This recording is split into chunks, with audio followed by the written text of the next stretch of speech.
Hello, and welcome to this Britlit 10 video podcast on Romanticism. Today, Lesson 1, Historical Context and Core Principles of the Romantic Movement.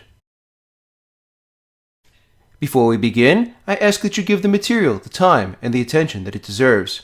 I reserve the right to give you a pop quiz on any homework assignment, including this video podcast. You may also be held responsible for this material on high-value assessments such as projects, essays, and exams. Please resist the temptation to multitask and close all of the programs on your computer except those that you might use for note-taking. As you watch and listen, take notes, stopping and replaying the video as necessary. Be prepared to apply what you've learned in this video to your reading of the literature. Let's begin. We will start with a simple question. What is Romanticism? Well, to begin to understand what it is, we must first say what it is not. Romanticism has nothing to do with love. Instead, Romanticism was an international, artistic, and philosophical movement that flourished in the late 18th to early 19th century. It fundamentally redefined how people in Western cultures thought about themselves and about their world. And its influence on our lives today remains immense.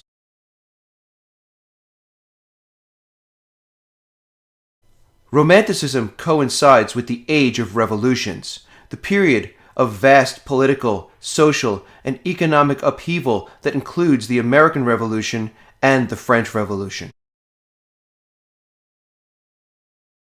Romanticism was also a reaction to the dramatic changes arising out of the Industrial Revolution of the late 18th and early 19th centuries.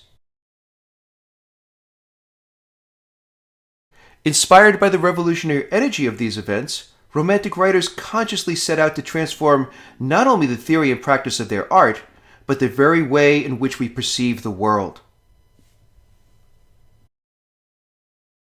Indeed, transformation was at the heart of the Romantic movement.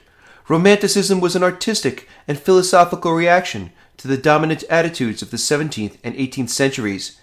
These attitudes included scientific observation of the outside world, logic and reason, pragmatism, universal experience, elegance and refinement, order, rules, traditions, moderation and restraint, virtue and morality, stability and harmony, social hierarchy, aristocratic rule, the welfare of society as a whole, and nature as an instrument of man's will. These were the dominant attitudes of the 17th and the 18th centuries, and Romanticism presented a challenge to all of them. This video will address 3 core principles of Romanticism. They constitute the essence of the movement, and your understanding of them will guide you through the sequence that we're about to begin. These 3 principles are imagination, nature, and the individual. Let's take a look at the first core principle, imagination. The imagination is at the center of all things romantic. In its broadest sense, imagination is a factor in how we perceive reality as our minds attempt to process and to understand the sensory data of the world around us.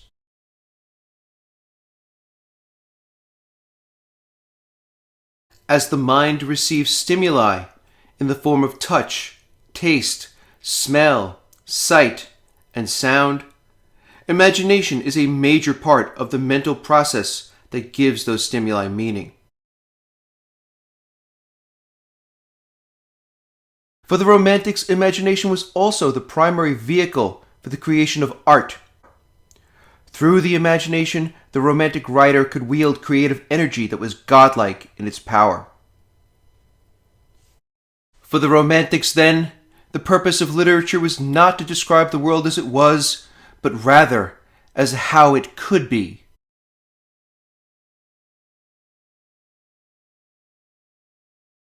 Let's take a look at the second core principle, nature. For the Romantics, nature was a product of the imagination, distinct from but related to the entities that existed in the physical world. Because it was the product of the imagination, nature meant different things to different Romantic artists. For these artists, nature could be a subject or an image, a healing power, the dwelling place for the divine, or a refuge from the harshness of civilization and the industrialized world. In the 17th and the 18th centuries, nature was increasingly seen as something to be bent to man's will.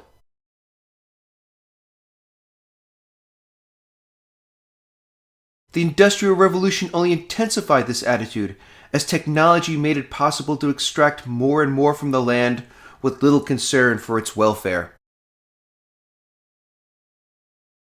In sharp contrast, the Romantics saw nature as a force that was wild and untamable. Let's take a look at the third core principle, the individual. In its emphasis on the imagination, Romanticism places great importance on intuition, instinct, and emotion. The Romantic poet William Blake would capture this idea when he wrote that exuberance is beauty.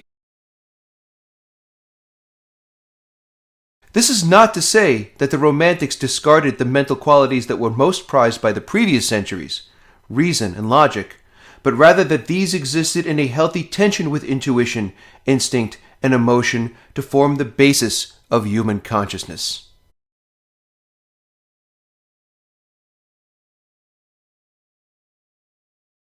For Romantic writers, human consciousness is most fully alive under conditions of solitude.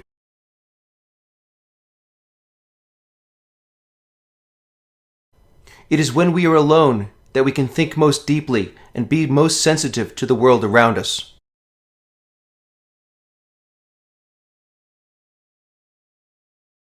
In its emphasis on solitude, Romantic art is deeply meditative.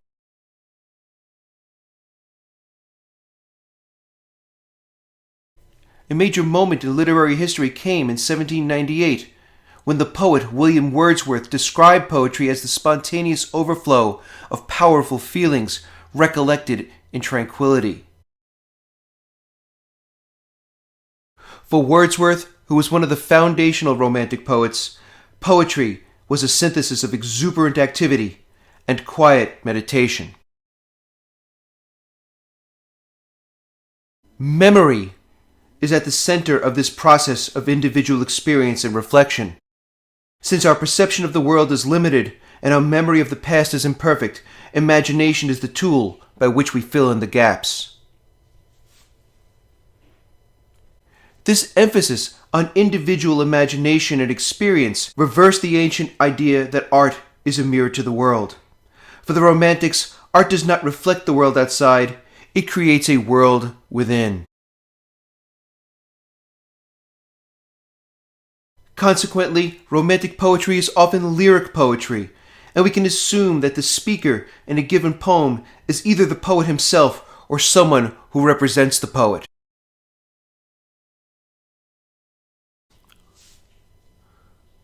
Romanticism rejected the status quo and saw the modern world's emphasis on rules and order to be personally, politically, and artistically limiting. Romantic art is an art of defiance that emphasizes boldness, energy, eccentricity, and experimentation.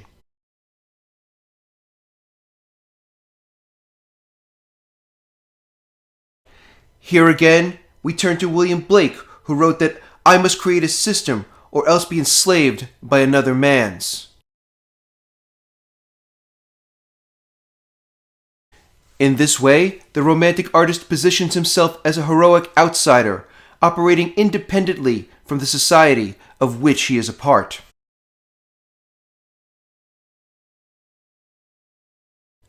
And because they viewed themselves as heroic outsiders, Romantic artists often identified with those on the margins of society, and their art often reacted to the social injustice and political oppression of their time.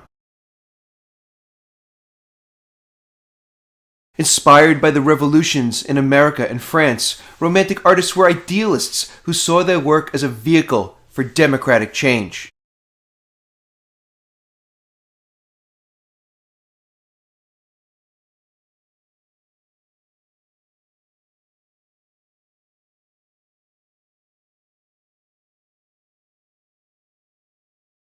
That concludes this Britlit 10 video podcast on Romanticism. In our next podcast, we'll build upon what you've learned here by looking at some of the movement's key concepts. See you then.